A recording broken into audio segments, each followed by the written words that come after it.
Let us have a virtual journey of Mahastupa, which is the main attraction of the site. The place where stupa stood was mainly indicated by circular pit of about 75 yards in a diameter.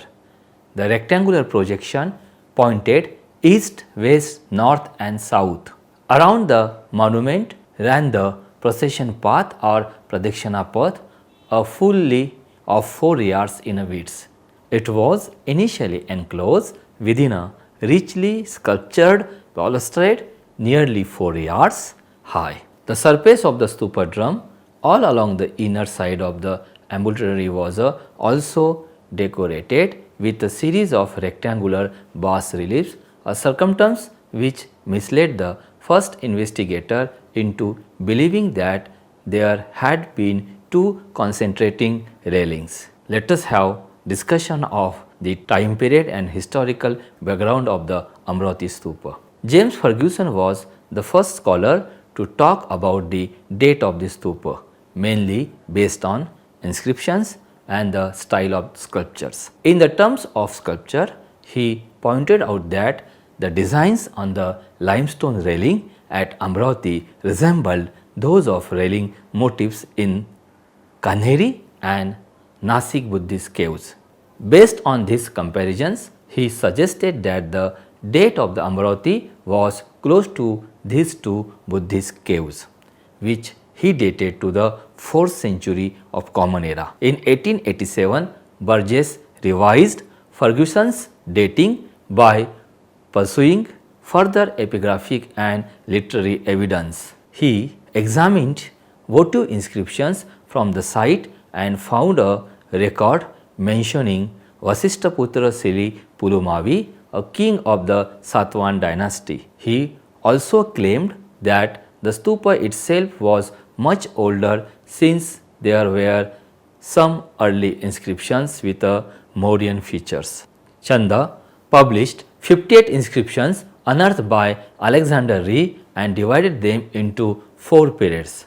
First period belongs to 2nd century before Common Era, second period belongs to 1st century before Common Era or 1st century of the Common Era, third period belongs to 100 CE and fourth period belongs to the 3rd century of the Common Era based on the paleographic features. Initially, the scholars were mainly concerned with identifying the narrative sculptures based on a study of text.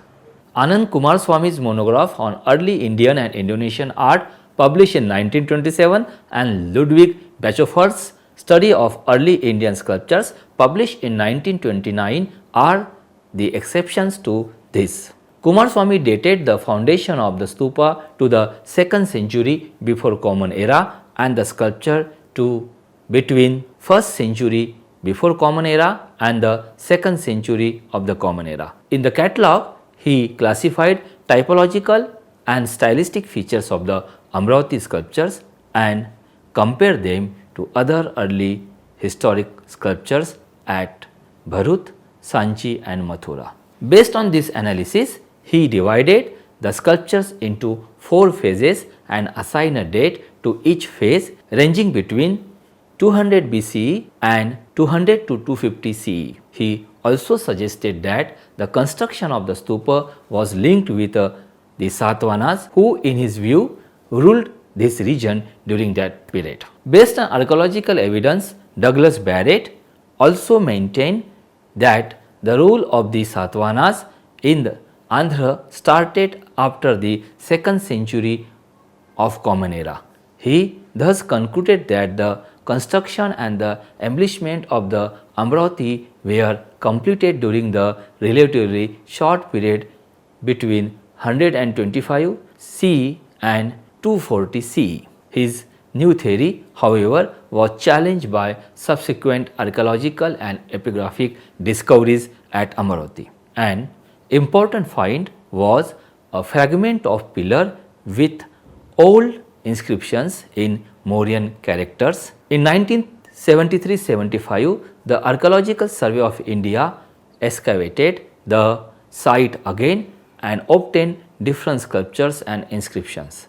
This excavation also confirmed the stratigraphical sequence of the site with numerous fragments of northern black polished ware, that is NBPW, which is conventionally assigned to the Mauryan period. The excavation at Dharnikota, the ancient city adjacent to the Amaravati, also revealed that the city dated back at least to the post-Mauryan period.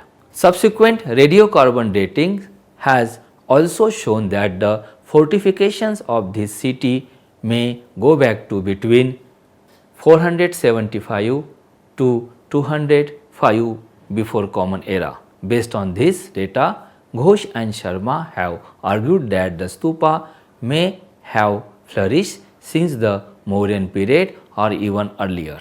The earlier archaeological discoveries effectively established the view that the stupa was founded far before the Satwan period.